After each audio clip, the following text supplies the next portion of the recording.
Shining bright, sunshine in the sky. Megan and Tammy here to testify, spreading love, laughter and good vibes too. The Fat Girl Chronicles, we're breaking through. No more hiding. Hello. Hi. Welcome back. Welcome. I just clapped on top of it, so I think I better move this up. We've had some feedback on our new mics, so if you can give us some feedback, because we're trying to figure out whether we want to use them or don't want to use them. So Yeah. It's covered in cat hair, my hair. As you can tell, we are fully in mode today. We are in our life has fallen apart, and we're trying to glue it back together with Mod Podge. Yeah, it's been a day. It's So been yeah, a week. yeah. So anyway, Welcome.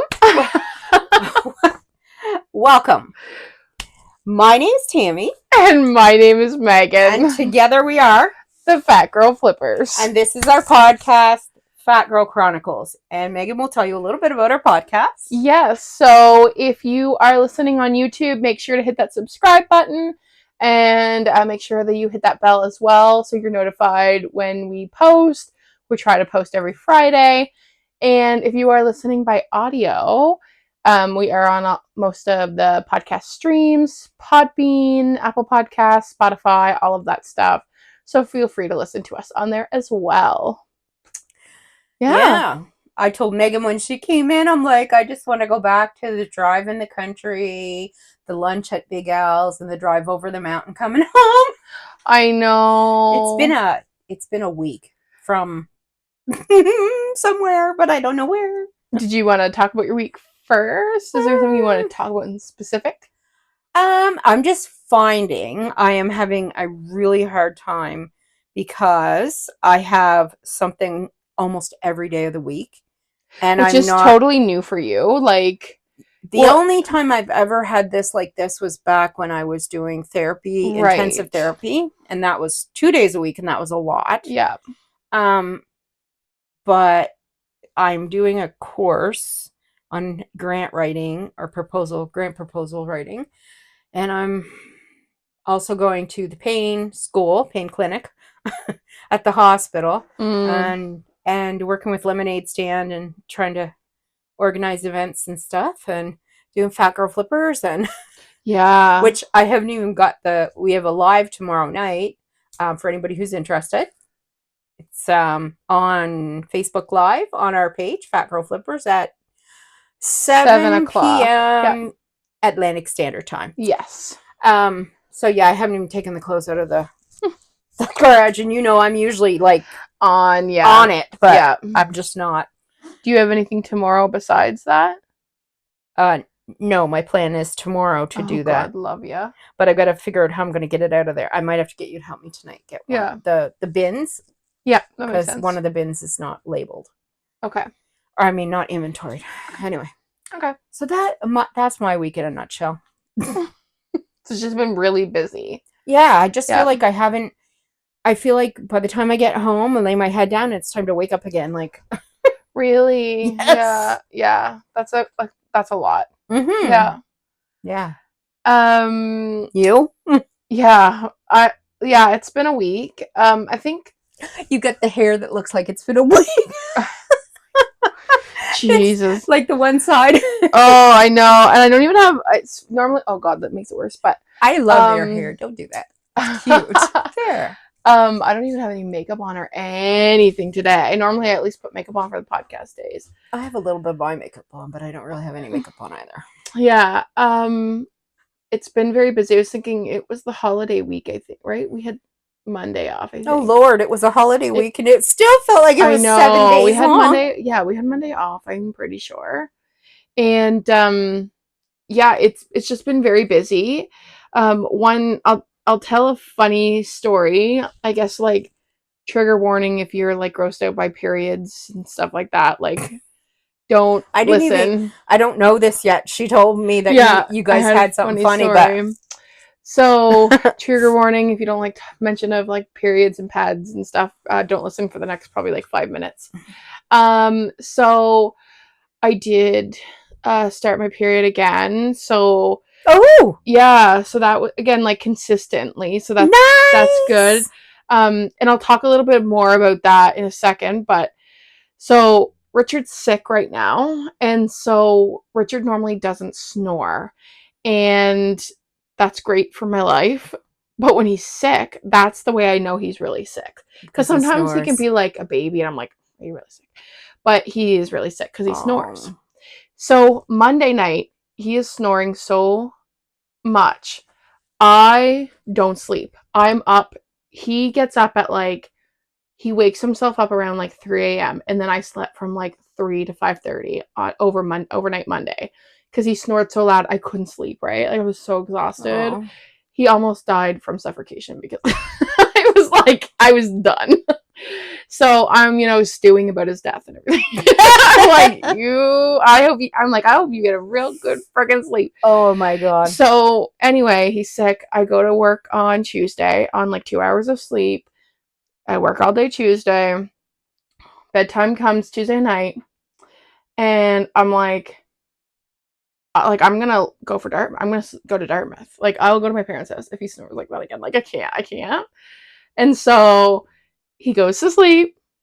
He starts snoring, and so I'm like, okay, I'm trying my breathing exercises, and it's like that's not working. And then I'm like, I'm gonna pretend that his snoring is something that's like my Like a rainfall. yeah, or like my emotional support fan because I have one of those, and I'm like, whatever, that doesn't work. And then I'm like, oh, I have sleep aids in my drawer, right? So I'm like, I'll just take some sleep medication. I never take sleep medication. So of course I look at the bottle, and me, because I'm such a genius, I'm like, it says take 1 tablet. I'm like, I need to be knocked out. I'm taking 2. So I take the 2 night sleep ones. Okay. I'm feeling a little dozy. But then I'm like, what if the medication doesn't work? What if I stay up? What if I really can't sleep? What if his snoring does get in the way? What if I only have 2 hours of sleep? I'm like now panicking. I'm like, this isn't gonna work. So obviously the medication is not gonna work because I'm fully in my mind and I'm panicking. I do have a certain medication that helps when I'm in full panic mode. That helps me calm down. So I take out my clonazepam. Oh, I know where this is going. I'm supposed to take 1. I take 2. I sensed some snoring, but it wasn't from Richard. No. Well, so that worked, right? So I'm out, right? Like I'm falling asleep. I'm good. I'm chilling. Sometime in the night, I only remember very unsteadily sauntering to the bathroom. Okay? I don't remember returning. I just remember sauntering to the bathroom. So then the context of this is that I'm on my period, and before we all went to sleep, the running joke was like, I said to Richard, I want a free bleed. Like I don't want to like have to be wearing underwear and a pad all night. Da da da. Because I wear pads. It was a big joke. So anyway, I wake up very well rested, around 6 o'clock or something, and I'm on my back, and I turn over on my side. I'm like, why does it feel right wet? I'm like, where's my underwear? Where's my pad that I went to sleep with? So I'm like, okay, what's happening? So then I look, like I'm kind of just like laying in bed. I'm like looking around. I'm like, did I just throw it off before I went to bed? Whatever. I didn't see either thing. So, oh God, we got a mic incident? Yeah, it just fell off. It's okay. Okay. Just in case it's making sound. Carry on. There we go. So I'm like looking around. I'm, trying to figure out, okay, it's obviously not here in this room. So I probably just, in my kind of daze, took it off, threw it out, and then threw my underwear in the laundry. So I'm like, Richard comes in to say goodbye, and I'm like laughing about this. And I'm like, oh my God, I was so out of it last night. And I was like, and I must have like thrown out my pad and my underwear or whatever. And he goes, well, you likely put your underwear in the laundry room, but you sure as hell didn't put your pad in the garbage. And I was like, what do you mean? He goes, well, when I went pee this morning, there was my pad, blood and all, hanging on the sink cupboard. Did Richard dispose of it for you? I knew he would. I knew he would. Way to go, Richard. You're the man. So I said, well, I was like, well, did you dispose of it properly? And he goes, and for anyone who's just listening, I'll describe this to you, but I'll show you on YouTube first. He goes, if doing this into the garbage is properly, then yes. So what he did is he just like picked it up at the very end and just chucked it in like he did. Normally you wrap it and all. Well, us girls know that, but yeah. Oh my god, I was like, I was like, could you imagine? Like, I live with my in-laws, like, and they use the same bathroom. Yeah, there's one bathroom upstairs, like. So you don't know if they saw that or not. They would have been like Richard usually is the first one up. Oh, so it's a hot. I mean, if they got up in the middle of the night, yeah, maybe. If it had been Glenn. Oh no, I know. So yeah, he literally threw it out. The funniest part of this. So one of the things is like I've always been raised to like kind of normalize periods, and Trudy raised her boys to kind of normalize periods too. So I actually, at some point that evening, like before we went to bed or whatever, I was running around showing Trudy and Richard. When I went pee at one point, I looked down at my pad and the blood literally, it was like I was having a very light flow, but it looked like a heart. It was in a shape of a heart. I swear, it was the weirdest thing. So I was like, of course, I'm like texting my mom. I'm like showing Trudy. I'm like showing Richard. So it's not like they were grossed out by it, but oh my God, when he said that the pad was on the counter. And did you see what Amanda sent? No, I never had a chance. So Amanda sent just a funny prank video where she doused the tampon in like, I don't know, like red dye or whatever, and tossed it at her partner or whatever. Oh God. And his reaction was funny, but I said to Amanda, I was like, that is perfect timing, because that literally, like, he literally had to just dispose of a pad for me. I have one too. Do you? I do. A funny story?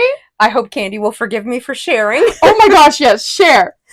Okay, so I think you know that Candy had some problems with really heavy bleeding and all of that. So when we went to Montreal, she had stopped bleeding, but when we got there, she started bleeding again. So her and Kaya were in the shower, and she was bleeding really heavily. Yeah. So she takes it in her hand, because it's clots, and she opens the shower curtain and shows me, and says, "Is this normal?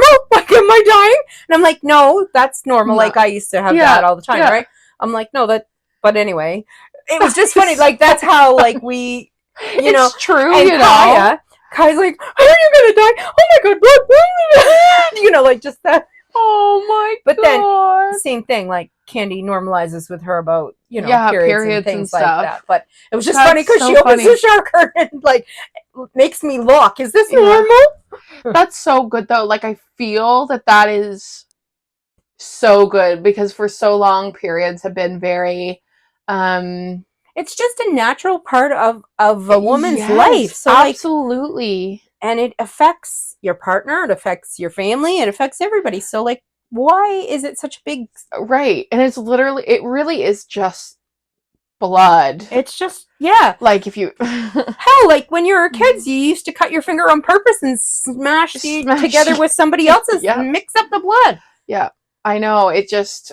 But that's really good that she was able to... Oh, yeah. Like, her and I were open about that kind of stuff anyways. That's great. But it was just funny, because the poor Kaya, she's like, "Oh my God." She was like, couldn't even talk. Scared. Yeah. Oh, that's so cute. Yeah. But I can relate to that, because before I got diagnosed with the hyperplasia, one of my symptoms was, before I stopped having periods altogether, I had like nonstop, and they were really clotting. And I remember texting my mom pictures all the time, and I was like, "Is this normal?"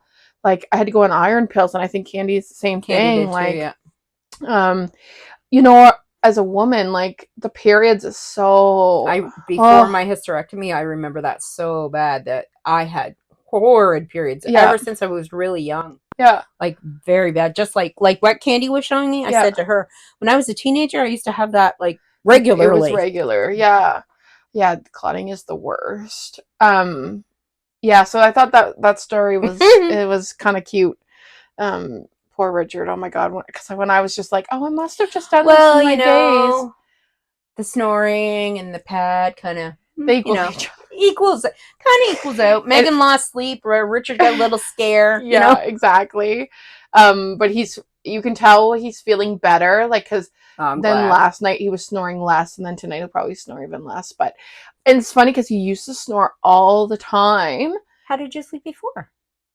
Well, at one point we slept in separate rooms. I remember that. Yeah. Yeah, and then it was when we lived in Newfoundland. For a lot of the time we lived in Newfoundland, he worked night shifts.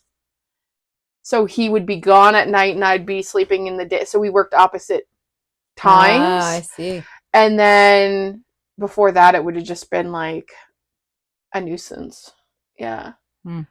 But yeah, he used to snore, but he doesn't snore very often anymore. And I think really his snoring only became a problem because he used to smoke. And I think that was kind of the period. I think that really affects it. Yeah. Yeah. So I can tell, like, when he is getting sick, I'll be like, because it literally is, he'll be like, I think I'm getting sick. And then he'll like, no, it's cilantro. That's the plant that's out there. Okay. I just got a whiff of it. Oh my god. Yeah. So and about the period piece. So I've been doing so much research into it is exhausting, like, this journey, and like, I was trying to explain it to my mother-in-law the other day, and the best way, what it kind of reminds me of when we're talking about days and numbers and everything, like that image of somebody writing like equations on the math board. And so generally, for anyone who is like on a journey like this, or is thinking about like looking into the fertility journey. Infertility is what she's. Yeah, so I'm like in this like infertility journey, and so what they kind of do all your testing based on what is normal. And so because I hadn't had really any periods, and I've had an IUD in for like 2 years, and before that I wasn't having a period for quite a while, we really didn't know anything about my cycle. Like, we didn't know whatever. And so when you first start this process, you bleed, like you're on your period, and then between day 2 and 4, you have to get tested, and they test all of your hormones. And then you have to take ovulation tests from day 10 to, say, day 20, and then from day 21 to 21 to 25, you have to then test your progesterone, and that will tell you whether you've ovulated. It has to be over 10. The problem with that is you need to test your progesterone during that time, because you have to test about 7 days after you ovulated. On a typical cycle, see how this gets so confusing? So on a typical cycle, 28-day cycle, you're going to ovulate on day 14.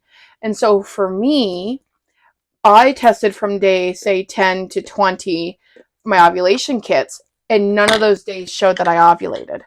And when I did my progesterone on day 23, it's supposed to be over 10. Mine was 0.7, which would be in line for, like, say, if I was on my period. So my progesterone was normal when I first tested it on day 3, because I was on my period and it was 0.5. That's a normal range, but that is not normal it shows that I didn't ovulate.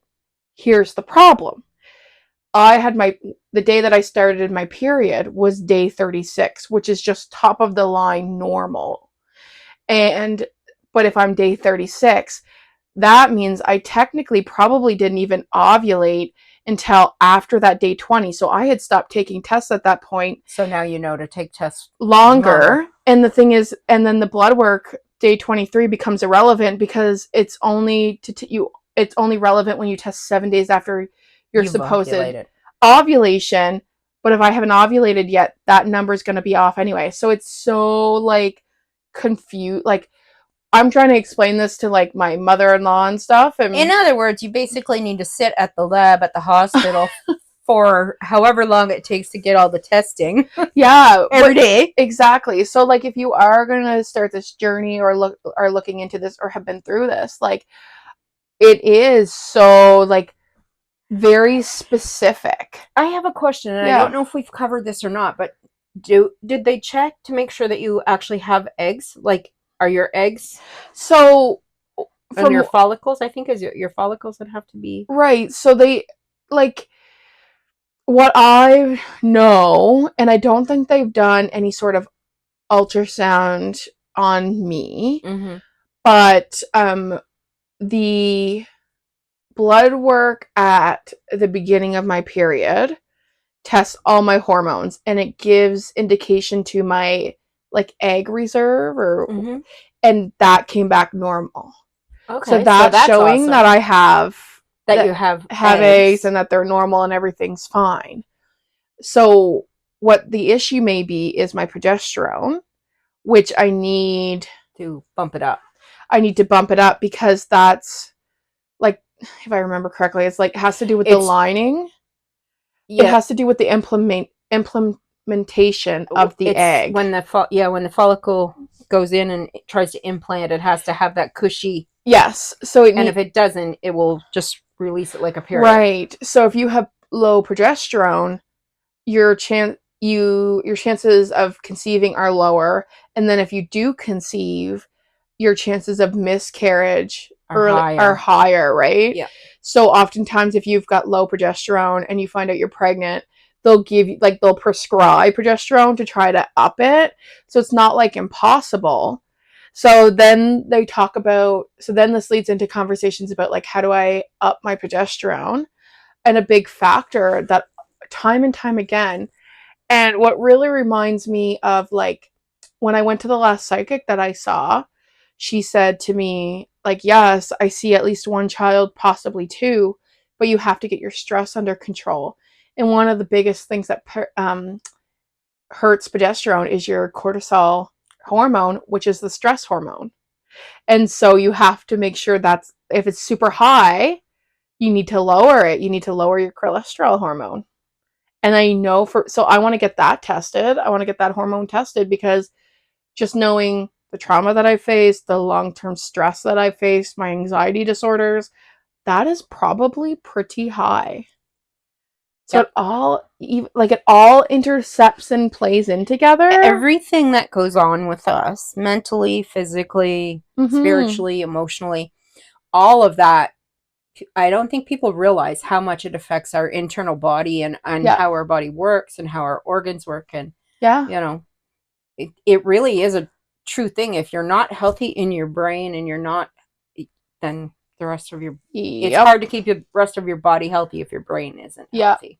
So I think for me, like, I think a lot of my stress recently is because, and we talked about this a lot, like with the weight loss thing, back at a couple podcasts ago about like intended weight loss, unintentional, like all that stuff. And I think for me, I feel maybe similar pressure in a similar way that you had felt pre-surgery and even after surgery. When I had my IUD in, there was kind of pressure to lose weight, because if I needed IVF, I need to be under certain. I need to lose about another 50 pounds, I think, to qualify for IVF. You're kidding me. No. That makes me want to cry. Yeah, because you have to be 40 and under. Your BMI has to be 40 and under. I remember being so shocked when I was pregnant and first went to the doctor. And I think I weighed 240 pounds, I think, back then when I got pregnant with Kurt. Yeah. And I remember her saying, I can't treat you in this clinic. And I'm like, what do you mean you can't treat me? She said, well, you're morbidly obese. And she said, you're like a big risk. And I'm like, what do you mean? I mean, I was just living my life. I had no idea, that was even a thing. Right. So then I was sent to I don't know what she was called, but it was specialist Right. gynecologist for high risk pregnancies. Right. Although I didn't feel like it was high risk. Right.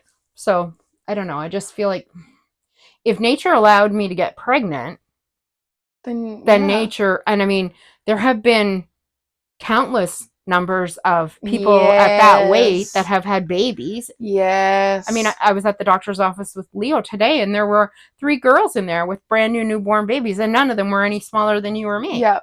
Yep. So, And it's funny because it's at this clinic, at the Halifax clinic, that there's a BMI, but new studies and new research have allowed other clinics. So there's some in Ontario that don't have a weight limit, which is great. But the thing is, then I'm paying. Not only am I paying like $20,000 to have this procedure, now I'm flights and hotels and time off for that. I'm thinking that might just be me, but I think that would increase your stress levels. Yeah.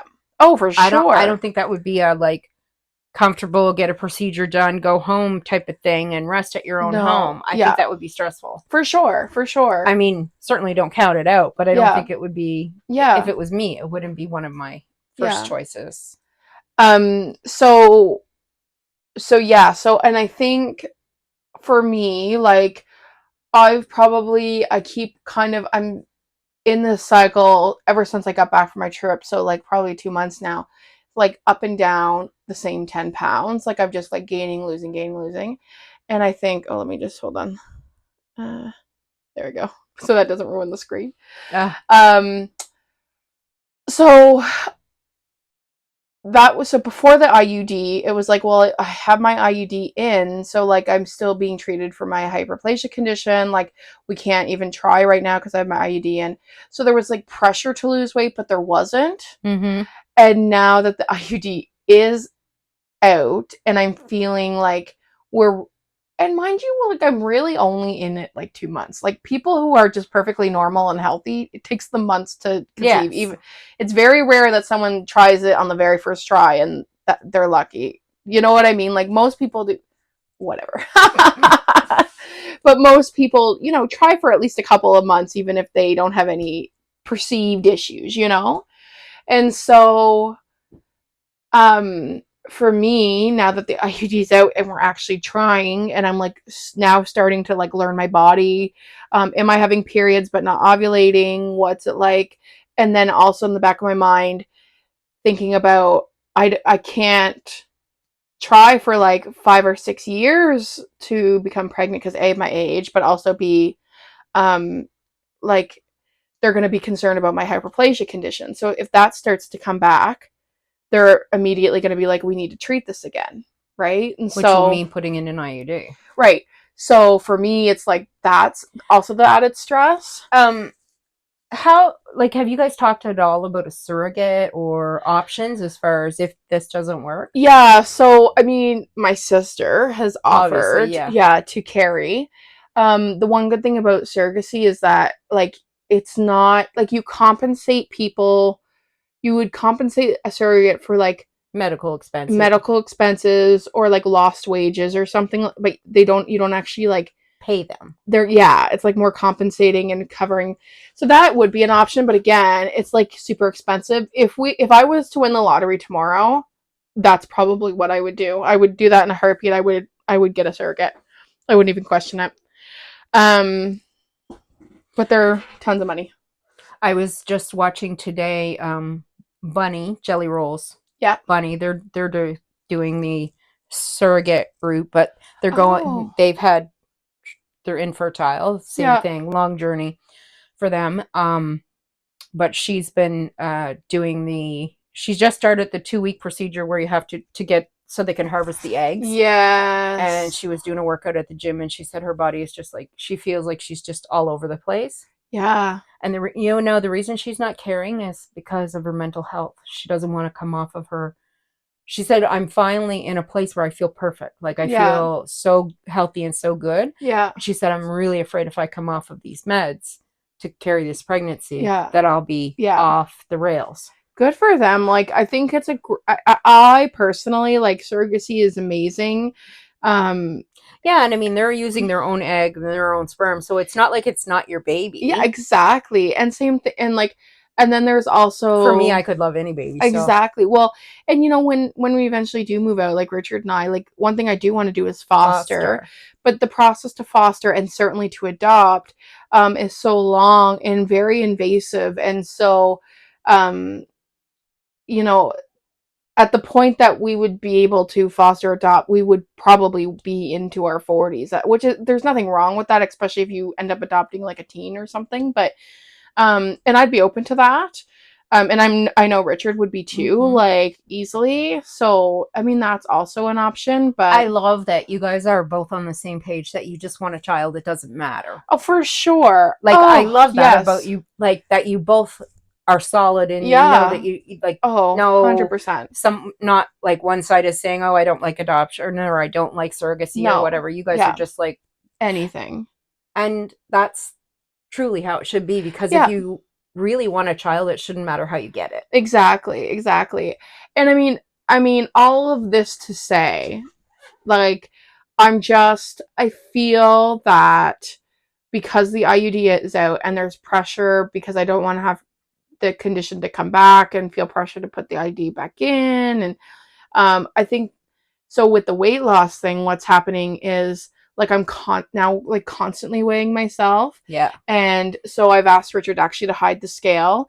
And when I go to Weight Watchers, I don't weigh in. I'm not going to weigh in now. I'm only going to weigh in before I go to before I have my next appointment. And until then, I'm just going to focus on movement. Like this weekend we did pickleball, which is fun. Cool. Yep. I'm just going to focus on movement right now. I'm not going to try to restrict myself too much, because when you're going through this journey, as I'm sure some people can relate to, there's so many elements that are like literally you just feel out of control. Like you're stressing about everything, about numbers. And it's like everything is taken out of your control too, right? It's totally out of your control. I mean, all you can do is track it. You really can't do anything. No. And I mean, you can try, like, you know, as all the natural. I mean, there is so much, Tammy. Oh my God, there's I just so want to many. tell you guys to just throw away, you know, the papers and all this shit, and just go at it. Yeah. And, you know, have fun and forget about all the rest and see what happens. Yeah. And give yourself a year or something. Exactly. And, you know, even like another thing, like, go at it. Yeah. Just go at it. But it's so interesting to, like, so there's this one woman on TikTok who was went through infertility for 9 years and then ended up having 6 kids. 4 out of her 6 kids, she Mucinex. That's what she called them, Mucinex babies. She took Mucinex. That is like an old wives' tale. It's taking Mucinex. Same thing with Viagra. Mucinex is something that a lot of people that have lipedema take it, and I don't know what it affects. It affects a hormone that causes our body to stop producing the fat cells, to stop reproducing, because they are overactive. Oh, interesting. Yeah. So Mucinex, she said 4 out of her 6 kids, Mucinex worked. And Mucinex also breaks up fibrotic tissue. So I wonder Interesting. Yeah. Mm-hmm. So that might be worth trying. Like different, like Mucinex, different things like that. I mean, can't hurt you. I know, exactly. I mean, this is the girl who took 2 clonazepam and 2 sleep aids. So Mucinex, she'll take the whole bottle of that, and she'll be shitting for a week. That is so funny. Oh my God. Yeah, and I think the other hard part is, you know, watching others become pregnant, and I feel like it's, I feel like, Tammy, you can probably relate to it, no, even in a way of like that's such a celebratory time for people. Mm-hmm. And like I think of like all the Mother's Days and the Father's Days and the Easters and Christmases and stuff, like those are where you see it on social media and everyone's so excited and happy and celebrating. By the way, I got feedback from someone that thanked us for talking about Mother's Day, because nobody really talks about the stigma of, you know, like being estranged from your children or your family. Really? That's great. So I think that we need to talk more about that, because it's true. It's true. And actually, it's funny you say that. I'm sorry, I shouldn't have interrupted. No. But I will add to that. I was talking to Trudy, my mother-in-law, yesterday, and she always listens to our podcast. And she said it broke a little bit of a piece inside her when she listened to me talk about like how like at the end of the day that I was like really like sobbing with Richard, and she's like, you know, I feel bad because like they had gone out to supper when we were gone, but I had come home early alone, and I didn't mind that piece, but like she just wasn't aware how much Mother's Day could potentially impact me, and so it was eye opening for her. So I also got that feedback, I guess. Because I think, and I mean, Trudy and I are close in age, and I think our generation, or even the generation before ours, Yeah. Infertility was not something that was even thought about. People just got married or didn't get married, got pregnant, whatever. Yeah. And nobody knew what was going on with their body. Nobody had technology to say when you ovulated or any of that shit. Yeah. Most people, it was a natural, I don't know, I guess we're just from a different time where that wasn't ever made a big deal. And some people might have been like I know of couples that didn't have children. Yeah. Or tried for years and years and years and finally either adopted or got pregnant or adopted and then got pregnant. Yeah. But I think our generation just never really talked about it. It's not as open or not as, it wasn't as big of a thing. Well, and I think too, or people hid it behind closed doors and didn't talk about it. Well, and so to your point, I think too, like when we talk about like gender roles and, you know, sexism and the gender normalities and all that like crazy stuff, like at the core, when you think about it, I mean, historically, that was a woman's role. A woman's role was to get pregnant, provide for the family in like a domestic way. Yep, be the domestic servant, They're provide the children, provide for the children's care and needs. They were the nurturers. They were the first teachers of the children. You know, exactly. So you know, historically ingrained in our brains is that the only kind of natural thing to happen would be for a woman to be able to conceive. And so when that doesn't happen, it's like I can see why there would be shame. And you know, I'm glad that now people are talking about it more because, you know, shame equals silence and silence equals shame. So they're one of the other. And so yeah, I think that like a lot of people may struggle with like, you know, can I even claim the woman identity if I'm not even able to do the one natural thing I as a woman am supposed to do. It's funny you mentioned that because I watched this couple and she's an ex-Amish or ex-Mennonite, and her and her husband were having infertility problems, and they were only married 2 years. Right. And because her sister got married and got pregnant on her honeymoon and then had another child, and that's, you know, their thing. They just keep having children. And she didn't get pregnant right away. So she thought, oh my God, I'm infertile. Like it was just a big deal. And she spent the next 2 years worrying herself to death. Yeah. When in fact, after all the treatments and everything was over and they'd spent all this money, she got pregnant naturally. You hear that story a lot. That the problem was they were too quick to like compare their situation to the sister and brother-in-law. Yeah. When that's not going to happen for everybody. No, and that's why. Nor would you want it to happen. No, and that's why I keep saying like I have to sit back and remind myself that like so many people, even people who are totally fertile and have no sort of imbalance still or PCOS, have problems. It still takes time, right? And I also have to remind myself I had an IUD in for like 2 to 3 years. Like my body has to take they say 6 months. 6 months after you have. A lot of doctors will tell you not even to try for 6 months because your body's coming back to itself, right? And so, and I think like having the IUD in, although it would be small, there would still be scarring from that, which would be healing, you know? So there's that. Absolutely. So, you know, all in good time, right? Because do you want an egg implanting in a uterus that's still healing? Right. No.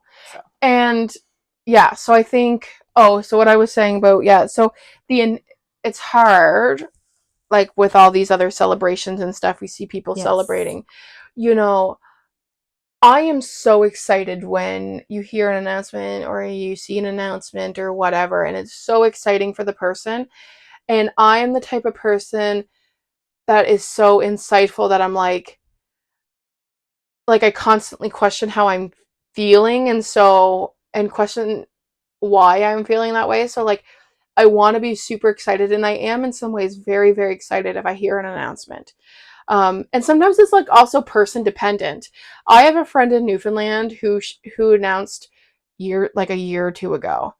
And she was in the same situation as me. So when she announced her pregnancy, I was like, there was no dread there. It was all pure like joy and happiness for this person. But if I don't have that close connection with a person, a little bit of envy would creep in there, I would think. Envy, sadness. Yeah. I totally could see that. Yeah, and so I think people don't realize, like I was talking about this with, I can't remember who, but like even like baby showers and stuff. I generally don't go to baby showers. I had one person in the last 10 years maybe that I went to their shower because of the relationship I had with them and how much I knew it meant to them. I went to their shower. Other than that, I don't go to showers. But that, again, that's like questioned, right? Like, why wouldn't you go to someone's baby shower to celebrate them? Well, maybe I can't. And so then I think about like, okay, so what happens when I get, I'm saying when, hopefully that's when, Of course. Yeah. How do, then I start thinking about like, how would I want that to play out? Because I would never want someone to feel, but then it's like, I also don't want to just like not react to a pregnancy and not be excited for fear that I'm hurting someone. I don't Like, see how complex my brain gets? Yeah. I don't think anyone else, like especially somebody that knew you. Yeah. And I mean, you're not going to be getting invitations to baby showers from complete strangers. No, for sure. So someone who knew you and kind of knew the situation, because you've been very open about it. Yes. I think would totally understand why. Yeah. I mean, it's a given. That's gonna kind of hurt your heart a little bit. Yeah. I would feel the same way. Yeah, yeah. So I'm kind of questioning now. It's like, yeah, for me, it's like, I think just honoring and forgiving myself for having those complex feelings, like, and not just being totally excited. Instead, like, honoring that I can cry over it, I can be upset about it, but I can also be happy for them. Like, like it's okay for two things to happen at once, I think. Absolutely. And I think that people who struggle with fertility, as I'm saying this, would get what I'm saying, but I could understand that people who haven't struggled with that would be like, why wouldn't you just be happy for someone? No, I understand that. Yeah. Even I know after I had my son, I had cervical cancer and had to have a hysterectomy. And it took away my ability to have any more children. Right. And I know for a long time it would bother me to see people having babies and baby showers and stuff when I was still in that era. Like, yeah, absolutely. Because it was a, this isn't you don't have a choice. This has to be done. And, Yeah. So. Yeah, no, it definitely is complicated. It is very complicated. I mean, I'm not luckily. I mean, I shouldn't say luckily, but I'm like my the girl who does my nails, for example. Her friend group tends to, like, there always is someone pregnant. The circle that I usually surround myself with, that's very rare that I, even on Facebook, like, I might see a pregnancy announcement like every once in a while, but I tend to not. It's not like a daily occurrence for me. So I mean, that in that sense of just like maintaining my like mental health, is And there's fine. nothing wrong with that. Yeah. I mean, feel no shame in that. Yeah. There should be no shame in that statement. No. And I feel like you are feeling. Well, because it's so, and that's where I struggle, because it's like, it's such a joyous occasion for everybody, and I don't want to be like the Debbie Downer either, right? So could you compromise and just get a nice card and a gift and send it? Yeah. And then you're well, and that's what I would do. okay. That's what well, and I would isn't- assume that's because you're Yeah. like that. Yeah, So. and I should preface, like, there is no like, there's not a specific person, or there's not been a specific No. baby shower I've been invited to. Like, it's not, there's not a specific situation. It's just, I was just thinking in general. Well, I think it came up Mother's Day. I mean, I think that Yeah. brought up a lot of thoughts For around sure. everything, right? Right. Around, a time in someone's life, or a family's life, or even, like, it's a cultural celebration for a lot of people, right? Like, in our culture, those are one of the moments of pregnancy, or Mother's Day, or Father's Day, or Christmas. Those are all celebration moments culturally. And so it's okay to feel sadness, or even, like you said, jealousy, or grief, anger. It's okay to feel those emotions. Anger. Yeah. In a celebratory time. Yeah. Yeah, and I think that's why it's so important to talk about the fact that not everybody is celebrating. Yeah. Yeah. You know, not everybody is lucky enough to get flowers and a card and a gift and get taken out for supper on Mother's Day. Yeah. That's not the Exactly. That's not the norm. Yeah. I mean, I shouldn't say it's not the norm, but it's not the norm for everyone. Yeah. And I think that's why, like, it's important that we just kind of respect people's choices. So instead of say, hey, Tammy, why aren't you saying Happy Mother's Day on Facebook? Or what do you have against your mom if you not saying I love you on Facebook? Or, like, doing these, why are you not sending her flowers? Whatever the case I spent may years be. doing that. Yeah, exactly. Like, instead of, like, accusing someone of not participating, same thing with, why aren't you going to a baby shower? Why aren't you, personally, it's nobody's business. it's nobody's business. If you're an adult and you make a choice, that's your choice. That's on you. Right. And nobody has any right to question your choice Right. unless it directly impacts them. Right. And so I think it's just important to honor people's situation and choices. Yeah. So I think, ultimately, answering my own question, like, if and when I were to get pregnant and I did have some sort of baby shower, I wouldn't. Hell, there would be the biggest. Grammy Tammy will be throwing the biggest shower. I would be understanding if there were people that I wanted to come but chose not to. I would honor that and understand that, because it is really difficult. It is really difficult. It's not like you can, like, losing relationships, grief over not being able to have a child, grief over not having a mother that you can connect with, or a father, or family member, whatever it is. Like, that's real. So, and it's not something you can just go buy at the store. You can't just go buy your mother's love at the store, or a child at the store. No, and it doesn't matter how old you get. It never gets any easier. Yeah. It doesn't. Oh, we made it like 5 podcasts without you crying. Oh my God. I don't know. Mother's Day was hard though, because I spent a lot of time thinking about Kurt and giving birth and, his childhood and things like that. And yeah. I'm not gonna lie, I did come home after and cry and, have a minute, but we both should have just stayed here and sobbed. Yeah, but I just pulled myself together and said, you got this, move on. Let's go. Yeah, exactly. Because, I mean, everybody's entitled to their minutes of crying and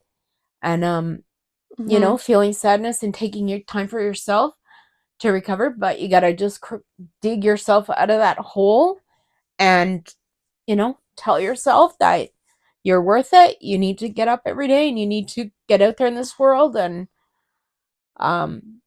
not everything that everybody else thinks about you is the be all end all to life. So yeah, I really like that you really speak to allowing yourself to sit with the hard emotions, the quote unquote negative emotions. Allow them, understand them, be compassionate with them, but then know Move that, on. then I move can't on. sit there. I know for me, I can't stay in those emotions of, especially around that, Yeah. because it'll just spiral. But you still honored it. Yeah. You know what I mean? Like, instead of saying, get yourself together, like, you're so stupid for feeling this way. No, because I don't feel stupid for feeling this and way, you because shouldn't. anybody that was in this situation would feel the same way I do. Exactly. And you shouldn't, and that's what I mean, like, just honoring our emotions that we feel, whether they're happy or negative or positive or whatever you want to phrase it. And then moving on and just being like, moving on from that, like, not letting it totally consume you. Yeah. And I feel really, really lucky to have a friend like you that understands. And we don't even have to talk about, because like we did the thing. Megan's really good about knowing when it's hard for me. Yeah. And she always tries to make a point of planning something when she knows it's hard for me, and I really appreciate that. Yeah. And we don't talk about, like, we didn't even, the only time we brought up Mother's Day was when we're like, oh, that's why the but restaurant. like, you planned in advance, you knew it was coming. I was like, not even knowing it wasn't even on my radar. Yeah. And you knew, and you made sure that you had it covered. Yeah. So I am so thankful to have you for that, because no, that was good. It just, like, I guess because we're coming to our end here, I'll end on a brighter note. Richard me crying. Richard and I did go after pickleball to Big Al's. Oh, yay. Was it good? It was. I had the same he liked thing. it? Oh, he loved it. Yeah. Oh, awesome. Yeah, no, that was really good. For anybody out there who's in the Tatamagouche area and you're not from there, or you don't know about it, Big Al's is the place to be. Yeah. Excellent food, nice service. And pickleball was also fun.